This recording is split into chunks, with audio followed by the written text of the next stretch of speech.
हम YouTube channel को subscribe करें और बेल के आइकन पर क्लिक करें।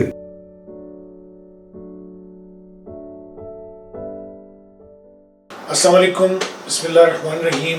Doctor Imran Shaikh, human sexologist. मैं इस वक्त मेंबर हूँ international society for sexual medicine का, European society for sexual medicine का, world association for sexual health का और American association of sexuality educators, counsellors and therapist का। इरेक्टाइल डिसफंक्शन के होने की बहुत सारी वजूहत हैं। अभी एक हमारे साथ चल रहा है जिसको हम कोविड कहते हैं, कोरोना कहते हैं। कोरोना के दौरान तो एक आप इम्तिहान से गुजरे होते हैं, लेकिन जब आप कोरोना से निकल आते हैं तो फिर एक और इम्तिहान आपका शुरू हो जाता है। और उस इम्तिहान में एक अज़दवाजी मामलात में जो है बेहतरी है या उसका ना होना, बेहतर ना होना जो है वो भी शामिल होता है। तो मेरे पास आजकल बहुत सारे क्लाइंट ऐसे आते हैं जो कि कोरोना की वजह से, कोरोना के बाद शदीद जिस्मानी वीकनेस के साथ साथ शदीद सेक्सुअल वीकनेस का भी शिकार होते हैं। तो ईडी की वजूहात बेतहाशा हैं। जब आप उन वजूहात को डायग्नोस कर लेते हैं, देख लेते हैं, वजूहात के बारे में जान जाते हैं, तो फिर आपको हल करने में मुश्किल नहीं आती।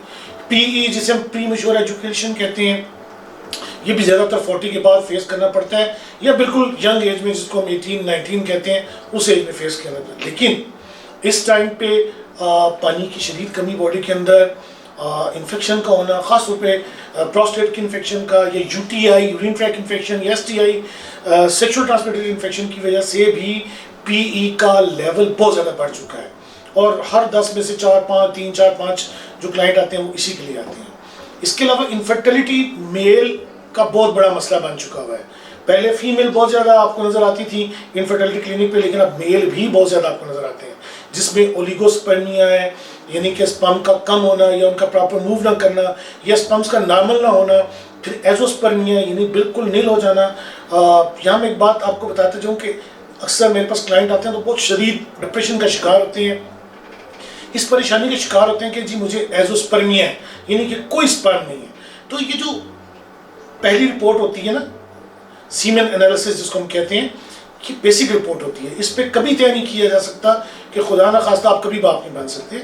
इसके बाद भी कई टेस्ट होते हैं जिससे फिर पता चलता है कि आप बाप बन सकते हैं या खुदा ना खास्ता वाकई रियल आप एजोस्पर्मिक हैं और कभी बाप नहीं बन सकते। तो इसी तरह के और मसाइल ऐसे हैं जिनको अगर आप जानना चाहें, समझना चाहें, तो आपको आसानी रहती है उनको हल करने में। मुझे उम्मीद है कि आप को मैं अपना मुद्दा बयान कर सकूँगा। और आखिर में मेरी आपसे रिक्वेस्ट है कि आप मरहम के प्लेटफॉर्म से अपने सवालात, अपने इश्यूज़ हमारे साथ ज़रूर शेयर करें। हम कोशिश करेंगे कि ज़्यादा से ज़्यादा आपके सवालात का जवाब दे के, आपके मसाइल का जवाब दे के आपकी ज़िंदगी को अच्छा, खूबसूरत और पुरसुकून बनाने में आपकी मदद कर सकें। थैंक यू वेरी मच, बहुत शुक्रिया, अल्लाह हाफिज़। हम YouTube चैनल को सब्सक्राइब करें और बेल के आइकन पर क्लिक करें। अभी मरहम ऐप डाउनलोड करें और किसी भी मसले के लिए 2000 से ज्यादा स्पेशलिस्ट डॉक्टर से ऑनलाइन ऑडियो या वीडियो कॉल के जरिए बात करें।